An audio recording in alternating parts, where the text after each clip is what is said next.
Jesus was a pathetic character who had really nothing to say when he was standing in front of Pontius Pilate. When he's asked about all these charges of him, he doesn't have this lucid conversation explaining. He said, "You say it's su lege." He's quiet the whole way.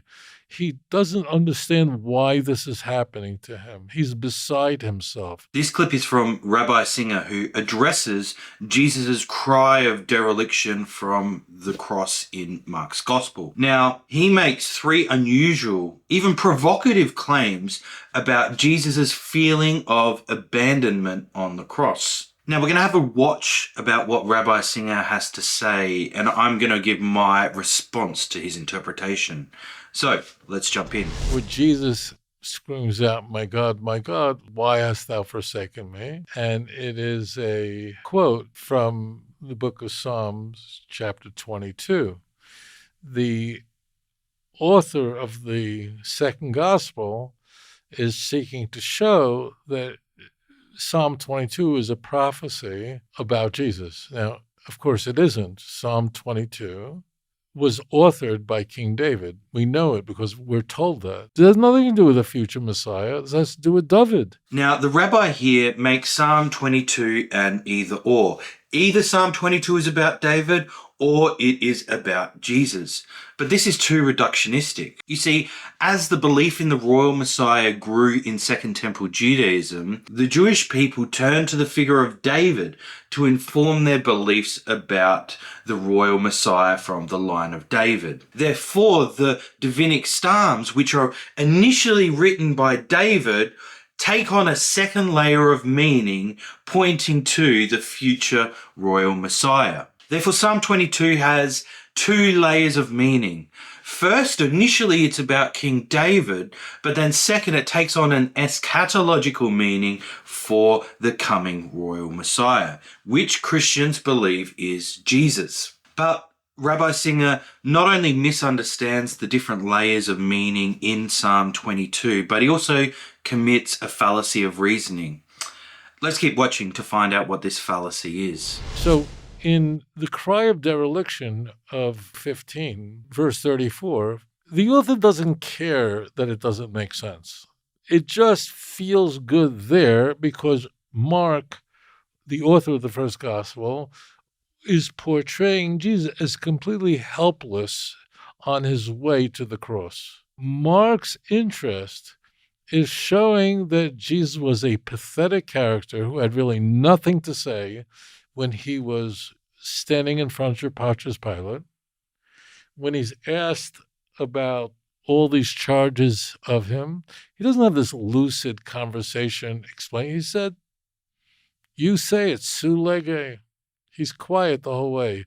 He doesn't understand why this is happening to him. He's beside himself. Now, in this section, the rabbi here makes numerous claims about what Mark intended with Jesus' passion narrative. He says that the author doesn't care if Mark's passion narrative doesn't make sense, or that the author intended to portray Jesus this way. But the problem here is that we can't verify Mark's intention because the author of Mark's Gospel is now dead. Therefore, these statements about what Mark intended are unverifiable prepositions. Now, claiming to know what the author's intention is with a certain passage is what's known as the fallacy of authorial intention. In reality, the intention is being supplied by the interpreter. That is, we dress up our own intentions as the authors and then claim to find the true meaning of a text. So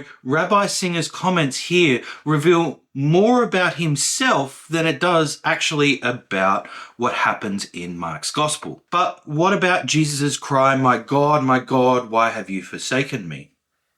Well, let's keep watching. The question that I've asked Christians at the right time is this question, it's called the cry of dereliction. Was this a sincere question or not? It's a very important question. So when Jesus asks the question, my God, why hast thou forsaken me? Did he mean it? Was he looking for it? Was it a sincere question or not? Christians don't know what to say to that. They'll give you all kinds of speeches, but if you ask a question, did he mean it? Did he not know why? Or did he know why? Christians are going to have a lot of trouble answering that question. Yeah, Jesus meant it. Jesus felt abandoned on the cross.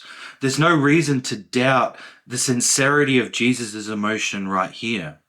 And just because earlier in the Passion narrative, Jesus may have been confident or may have been forgiving those crucifying him, does not mean that in this moment he can't feel abandoned. Jesus' crucifixion took hours, and so it's likely that Jesus experiences a full range of emotions, from confident to doubting, from forgiving to sorrowful. Now, this shows us that Jesus' death is central to understanding his life and mission. Indeed, Rabbi Singer is not the only one who misunderstands an element of Jesus' death. As, for example, Jordan Peterson states, "You cannot write a more tragic story." Now, in this video, I've explained where Jordan Peterson's thinking is wrong.